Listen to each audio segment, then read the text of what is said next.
Hi, my name is Amy Matias, and I'm here with my friend and colleague Ken Jaeger to promote our workshop, Introduction to Group Psychotherapy, at this year's NSGP conference.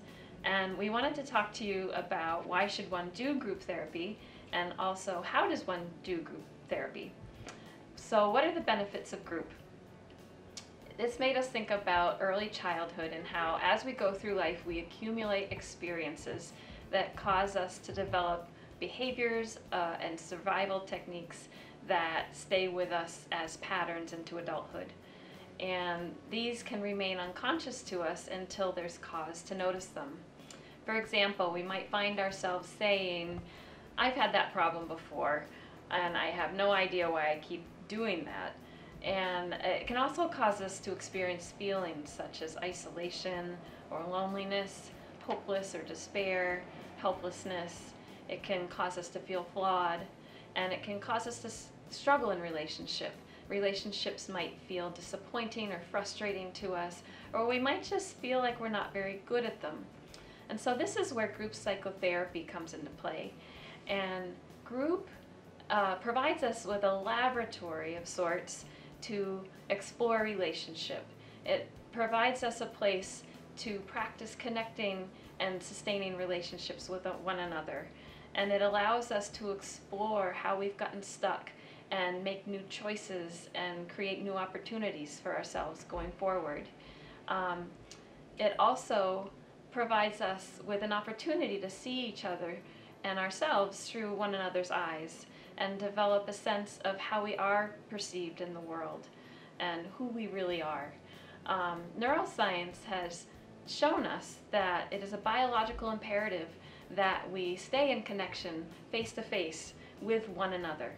And many studies in the areas of trauma, addiction, shame, grief, all this research has shown that it's important for us to create and maintain relationships. And this is actually important and essential for our emotional and mental well-being.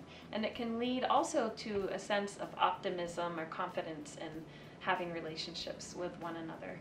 So Ken, would you like to take over? Sure. So I'm going to say a little bit about how group therapy actually gets practiced.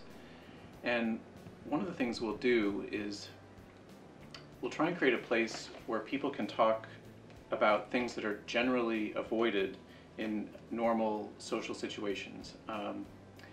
And specifically, we'll encourage people to talk about what they're feeling and how they actually feel, and also to talk honestly with each other about what it's like relating and getting to know each other. And even though this violates a lot of the important social norms, it creates two huge opportunities.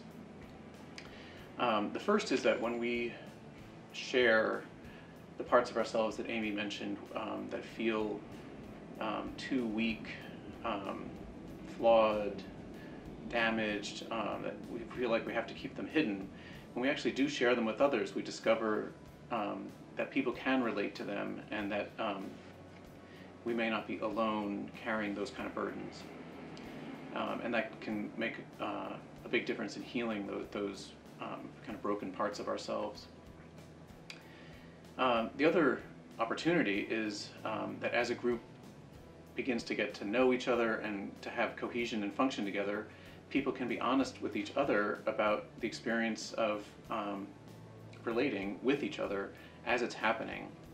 You know, and Amy mentioned that there's ways that we have of defending against other people, of protecting ourselves, some of which are very automatic and habitual. We don't even think about them. But in a group, there's a huge opportunity to have those reflected back to us in feedback from others, and that creates the possibility to notice them and start to gain some freedom about whether we're going to operate within those defenses or not.